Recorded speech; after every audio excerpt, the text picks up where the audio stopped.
Good evening and welcome to the Body Politic. I'm Peter Gourevitch. Tonight, with just 6 weeks to go until the nation votes for president, we'll take a closer look at the voting records of the two candidates, and then a free-for-all on the roles of race and gender in this historic campaign. My first guest is Keith Poole. He is a professor of political science at UC San Diego and co-author of Polarized America, The Dance of Ideology and Unequal Riches. He also created a very important database that records the votes of all senators and all members of Congress since the beginning of our republic.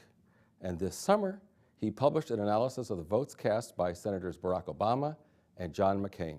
Welcome, Keith. Hi, I'm glad to be here. Well, let's start. I think this database you did is very fascinating and very important in our field and for analysis. So let's start with that. We have two senators, so therefore they have voting records. If it were governors, it'd be harder to do. So looking at that, what can you tell us about each of these people? Let's start with Senator McCain. What are you learning and looking at the database about him from that? Senator McCain started in 1983 in the House of Representatives and served 3 terms. And during his period of time in the House of Representatives, he was basically right in the middle of the Republican Party. And he continued to be right in the middle of the Republican Party after he was elected to the United States Senate. And then later in the 1980s and the early 1990s, when he was embroiled in the Keating 5 scandal, his voting behavior suddenly changed about 1993, and he became very erratic. That is, some years he was very conservative, other years he was very liberal in the conventional sense, and his maverick tendencies really began in the early 1990s, almost 10 years after his congressional service began. Prior to that, he was a very conventional, mainstream Republican. Well, let's look at those. You used 2 really interesting words. One was maverick, and the other was erratic.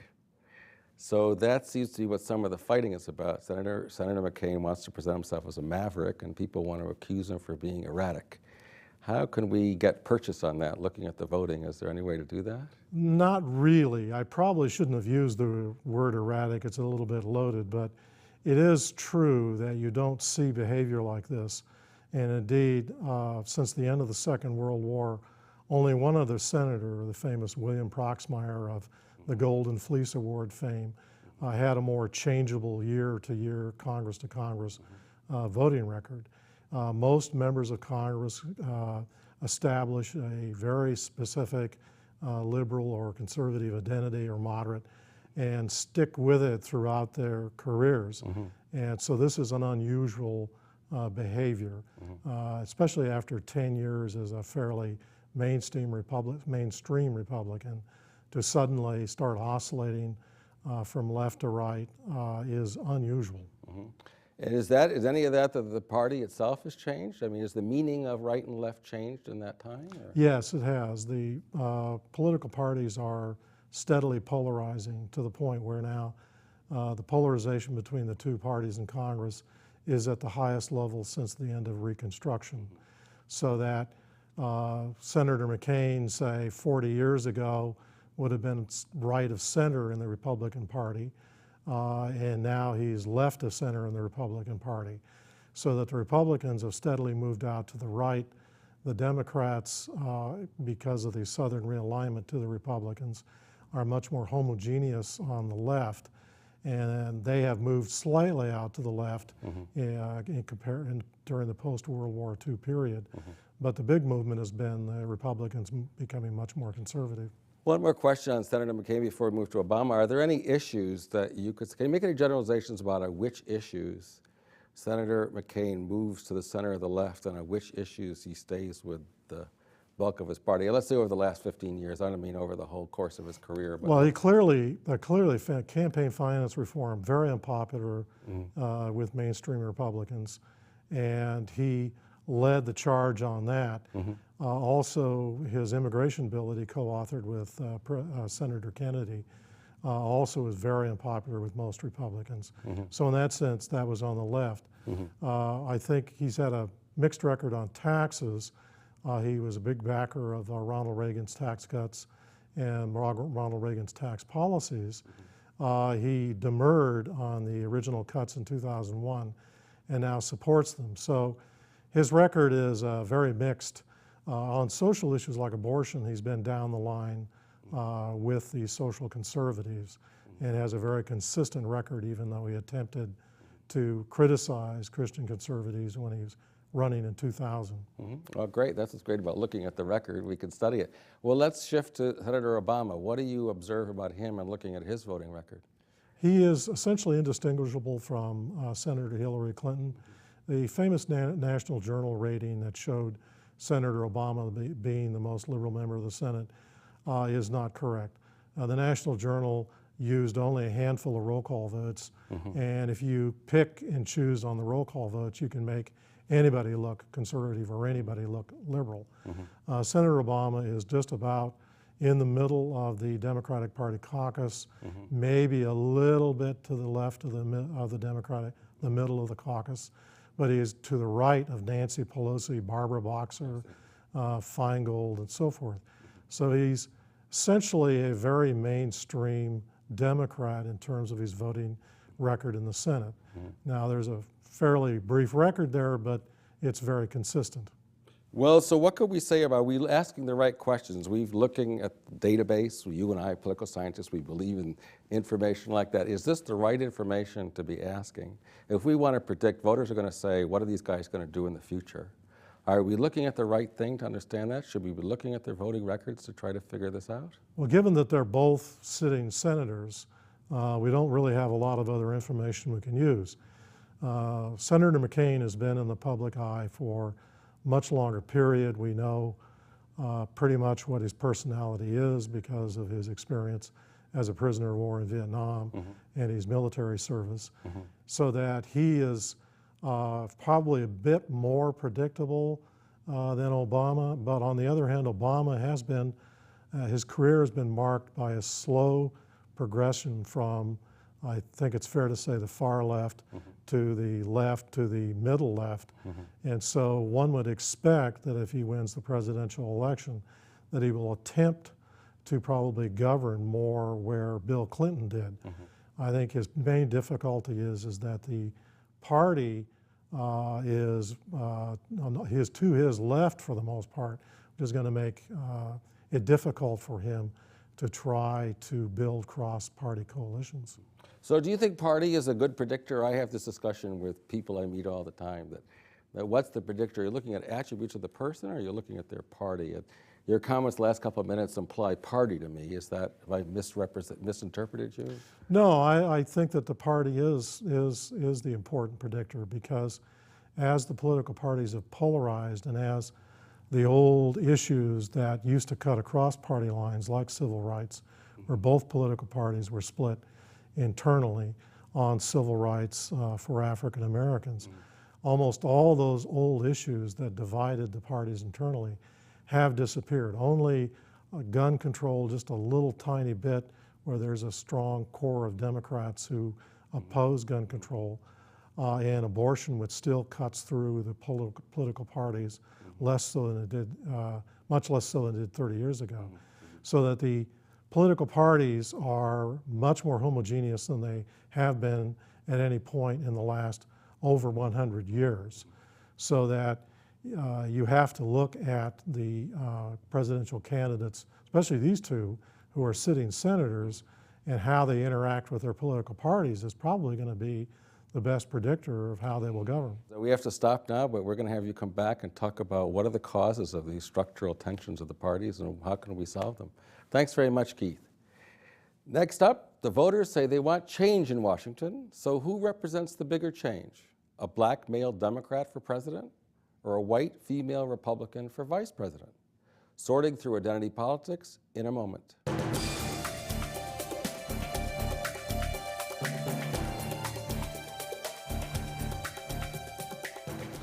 We usually talk about issues on this program, but let's face it.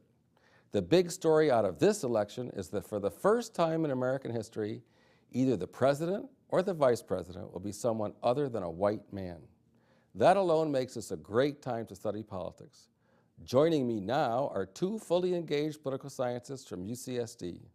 They are Zoltan an associate professor whose book, Changing White Attitudes Towards Black Leadership, was published a month before Barack Obama announced for president. And Marisa Abrajano, an assistant professor whose forthcoming book is called Campaigning to the New American Electorate, Political Knowledge and Civic Learning and Elections. Welcome to both of you. Zoli, let's start with you because you've written on black mayors and leadership and that. What can you tell us about, is the public ready for a black president? I think by and large the public probably is. So I think there's certainly evidence that race still matters in America, but there's also a lot of evidence indicating that the role of race has diminished. So one of the things we've seen is black candidates running for and winning office at all kinds of different levels from the 1960s on forward. And we've seen that in the 1960s there was a lot of fear, a lot of heated opposition. The average candidate back then would expect to get something like 90% of white voters to vote against them. Once they win office, or if they do win office, they've generally governed in a quote-unquote reasonable fashion. Not much has changed. The average white wasn't hurt by the election of a black candidate. And the end result is that experience with black leadership has diminished a lot of white fears. Mm-hmm. More and more white voters will vote for black candidates as they come forward. So typically now a black challenger might get a third of the white vote when they win office for the first time. So, and the kinds of campaigns have gotten much less racialized. So we know that race is less important than it was before. What we don't know is how much it still matters. And there's certainly still some signs of some white resistance, some white fear about black candidates. So in survey or in experiments, when you have a fictional black candidate and a fictional white candidate, many more white voters indicate that they are ambivalent or uncertain. We also know that stereotypes of African Americans exist, and many whites hold those. So the bottom line is there's probably going to be some sort of race effect. And again, the critical question is how much. We don't really know. Yeah. Marisa, let's talk about gender, and that's another bigly interesting thing, and it was even before Sarah Palin got picked, and sure, with Senator Clinton and all that. So what can you say about that, about what's gender role that's playing? Right. I mean, gender, just as Zoli was saying about race, obviously is another important aspect to identity politics, and we can see just in the polls how positively the Republican Party has reacted to that, how women have reacted to that. So again, this election comes down to, on election day, whether or not women voters, female voters are going to vote based on this identity, or whether or not issues are going to trump that. And that's really, I think, coming into the election, what everybody's trying to determine. Just like how whether or not the extent to which race is going to play a role, the same can be said about gender as well. Mm-hmm. Well, one of the things on Governor Palin that I've been curious about is Governor Palin seems to have energized people in the Republican Party, but what I'm not sure, and I would know how to know, is did it energize people who were sort of Republican anyway, who were unsure about McCain and they've gotten enthusiastic, or has it brought any people over? Are there any people who might have voted Democrat who are now, wow, I want to vote for Governor Palin? I mean, there's been some speculation that we're having these crossover voters. So women who initially were supporting Clinton, who are now willing to cross over party lines, in fact, and support Palin simply because she is a woman. But I do think that it is energizing the base of the Republican Party. But there is no clear evidence of that yet, but we are seeing some reports where this crossover phenomenon, where women are actually willing to cross party lines in order just to support a female candidate. So we'll have to wait and see, but I think especially amongst independents and undecided, that's really key to whether or not this phenomenon is taking place.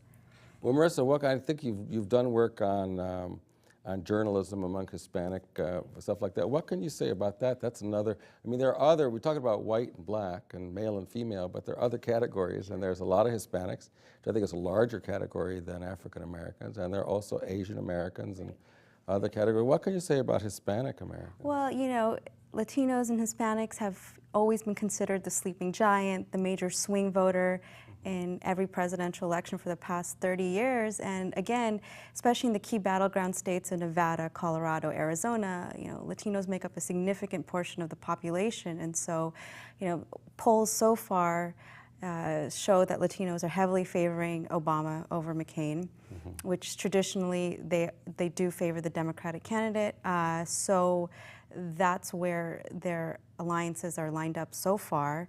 And, you know, it's probably... And how would you interpret that? Because I think I'm going to go back to you in just a second, Zoli, but how would you interpret why are Latinos lining up to support Democrats? Is that an identity issue or an economic issue, or is it cultural, economics? I mean, obviously Latinos care about, you know, jobs and, you know, these bread and butter issues that for many of them, you know, getting decent wages, having health care, access to health care. And so for many of those types of concerns, the Democrats, you know, traditionally have been the advocates of minority groups and interest. And so they have, you know, this is why traditionally they've supported the Democratic Party. But we did see in 2004, George W. Bush did make strong inroads within the Latino electorate, gaining 40% of their vote, which was the first time that any Republican candidate's been able to do that.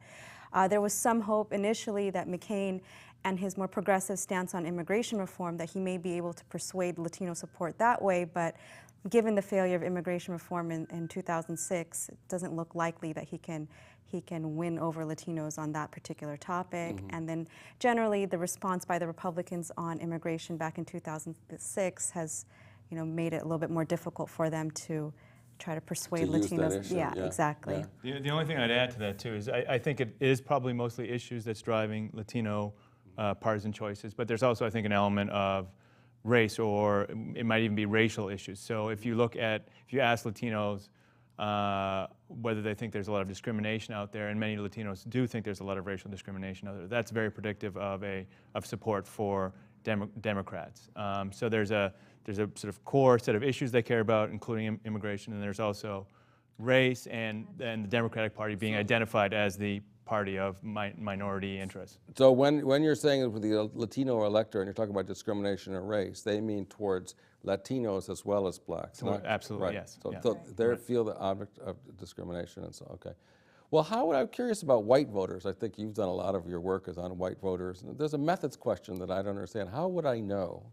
How could I tell methodologically? I mean, whether race is playing a role in somebody. It's because very they're not going to say so. Right. If I say, hey, are you a Right. racist? You're going to say, no, I'm not a racist. Right. Well, so how would I know? There are a few data points, and then you have to interpret from those data points. So if we look at one thing is you ask people would they vote for a black candidate, and 95% say yes. We might throw that out. If you ask people, do other people in America, are they likely to consider race in a biracial election? Half say yes. So most of us, or about half of us, think race is relevant. I'm not sure we know what other people are thinking, but if you look at the exit polls in the primaries, about 2 in 10 people said, on the Democratic side, they said that race affected their decision. So that's another data point. The other thing you can do is sort of compare how Barack Obama is doing among white voters to how previous white candidates have done among white voters. And he's getting he's polling about 40% of the white electorate. That's less than previous white Democratic candidates have done in the last few elections, about 5 percentage points less. Given that we're in a situation that structurally favors the Democratic candidate, and by that I mean that the economy is deteriorating, you have an incumbent Republican president who's wildly unpopular, and you have an unpopular war in Iraq. Given those factors, you would think that the Democratic candidate would have higher than normal support among white voters, and in this case, he has less than average white support. Now, there's a lot of different things about Barack Obama. One is his race. Another might be his voting record. You might be able to come up with some argument saying that he's too left, although Keith clearly has indicated that he's not that far left. He may be too intellectual. There may be something else about him that explains that gap, but it's suggestive of a racial effect in any case. Yeah, I was interested. So you would say that the thing comes, and it's this idea of what should his expected lead be given the structural circumstances. And you think it's about 5 points? I mean, go through that. There are these ideas that we have these objective predictors. I remember one called the misery index, you know, how miserable do you feel? What do those project? If you use those, stripping apart these people, the particular individuals, what would we get? So political scientists actually, we generally are terrible predictors, but if we look at presidential elections, usually... Speak for yourself. Right. Yeah. In about probably more than 90% of the cases, we can predict who's going to win 6 months out from the election just using things like GDP growth. So how's the economy doing? And what is the sort of the overall view or approval of the incumbent president? and thirdly, whether or not we're at war and sort of the level of casualties in that war. If you do that in the current circumstances, so if you did it 6 months before November, you probably would have predicted an Obama victory by something over 5 percentage points. With everything in political science, there are different models that predict different levels, and some go so far as to predict a very, very narrow Obama victory. So by these models, he should get anywhere from a close victory to a 5 to maybe even a 10% victory. So the polls right now show him marginally ahead. We might expect him to be a little bit more ahead than he currently is. But again, we have many days to go before the elections. Right, and although my sense was the last 2 presidential rounds, those models have been less effective. That in 2000 and 2004, those misery models or objective models, there's something happening. Yeah. I mean, one way to think of it is to go back to Keith's point about the polarized electorate. So that brings to identity. Does identity really matter to the extent that we're talking about it? My sense, my smell of 2 months out is that we're repeating 2004. The electorate is slipping back into the deep structure of its preferences that it had last time. Gender, race, doesn't matter. Is that right? What do you think? I mean, polarized, yeah. I agree with Keith's perspective and view that it's just becoming polarized. And yes, these issues of identity are coming into it, but that's all within the structure of this polarized electorate that we're in. And in terms of identity, it's happening on each side of the camp. So, race for the Democrats and gender for the Republicans. But the extent to which those are going to trump people's ideological and partisan viewpoints, at least I think, is not going to happen in this election. Well, I'm sorry, go ahead. Oh, I would just add, I think that's right. For 80% of Americans or something like that, party dominates, and part of party is issues and part of party is just an attachment to the party. There probably is 20% of Americans out there who are independent, who are, for different reasons, not aligned with one of the parties. And for them, I think there is an opportunity for race or gender to play a role. And if an election is going to turn on 2 or 3 percentage points, then that independent 20% of the population is critical. Right. Well, I'd like to ask both of you to comment a little about this fascinating thing of Governor Palin and Senator Clinton. Are they being treated differently? Do the parties handle the role of women and what's acceptable and what's not acceptable? They seem both very polarizing people. They get strong reactions. At least relative to the reception I think that Clinton received, especially from the media, it's been very different from what Palin has. Overall, I think it's much more positive, not only with the media, but also the public, whereas Clinton was much more critical. I don't know if it maybe has something to do with the name recognition that the Clintons have had, and therefore she was in the spotlight for much longer. Also, she was considered to be a Washington insider relative to Palin, who's, relatively unknown in the national scene. And also, I think for many people, they feel like they can relate to her, which, affect and how people feel about candidates is something that we as political science often don't want to admit that matters to voters, but for a large part it does. I mean, much of the reasons why, Bush won in 2004, people said, well, he's great, we think that we can have, sit down and have some beer with him. And I think for many voters, they feel the same way with Palin in the sense that they can relate to her, whereas with Clinton, I think it was a much different dynamic. So in that sense, I definitely think that people's attitudes and just their levels of affect towards candidates is playing some role in this. And I think that's a big part of what this election is in terms of the campaign about. So on one side, McCain does not have the fundamentals and the issues in his favor. So he and the Republicans want to make this a campaign, an election about character, about his character as the maverick, about Palin's character as a reformer, and the Democrats and Obama have the issues on their side. So they want to make the election about the economy and about their positions on these bread and butter issues. And so the election, at least in my view, is a battle over, is it going to be about character or is it going to be about the issues? I wonder whether there's a mistake in the way we talk about the election, is that we make it sound the voter. But what I'm hearing you saying is that the answers are different depending on which voters, right? Some voters are party, some people are issues, some people are personality. Should we be different? It's verbally hard to do, but should we be differentiating more in it and saying which kind of voter is affected by personality? I think so. I mean, political science literature going way back has been pretty clear that very few Americans are ideologically driven. I mean, anywhere from 2% to 10% we know understand liberal, conservative, and know where the parties are on those issues and have a clear conception of where they fit in and vote on the basis of that. A lot of us, the models or the analysis seems to suggest, are economic voters. So did the incumbent party do well for us or do well for the country? If so, we vote for them.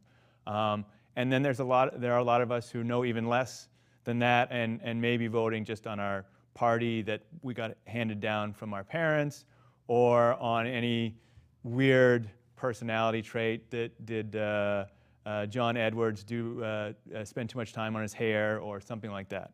So yeah, I think you're absolutely right. There isn't a voter. There are a range of different voters voting. Different kinds of voters, right. different answers Absolutely. for different kinds of voters. Yeah. And you know, what we've been talking about, people's experiences, if you're talking about, you know, first or second generation Latino, their experiences with politics are going to be vastly different from someone who's been here for 5 or 6 generations. So all those different things factor into ultimately what guides them to make their choices. One of the interesting patterns in the primary was white voters in states with a lot of blacks were more opposed to Obama than white voters in states with relatively few blacks. And so which bodes well for Obama in the general, in the sense that blacks are a small proportion of the national population. There's lots of interesting patterns. Yes, although I mean it's swing state, it's the small states that have very few black people in them, and they don't count very much electorally, and the big states have more. So kind of any 5 seconds each, a 1-sentence piece of advice for each candidate. If you were talking to McCain, what would you tell him to do? I would tell McCain to focus on the issues. Focus on the as issues. opposed to personality and character, because that's what's good for that's what this country needs. And beyond just winning this election, which is obviously the focus, but this country is hurting. And Obama, what would you tell Obama? I would tell Obama to get his message out, make it simple, and make the average American, you need to communicate what it is you're going to do. Zoli, 5 seconds for you. For Obama, it's the economy, stupid. And for McCain, I actually differ on this one. I think he plays the role of the maverick, and his character, and the prisoner of war, and rah-rah America, and disassociates himself from the rest of the Republican Party. Yeah, that's fascinating. I have found that fascinating the last couple of weeks, is to see him, trying to disassociate. I'm a maverick. I'm not a Republican. I'm a maverick person. So, well, that's great. Well, I hope we can get both of you to come back and talk about what's going to go on and the whole thing, and it's fun to talk to you. That's it for this edition of The Body Politic. We'll be back next month as the campaign of a lifetime heads into its closing days. I'm Peter Gourevitch. Thank you, and good night.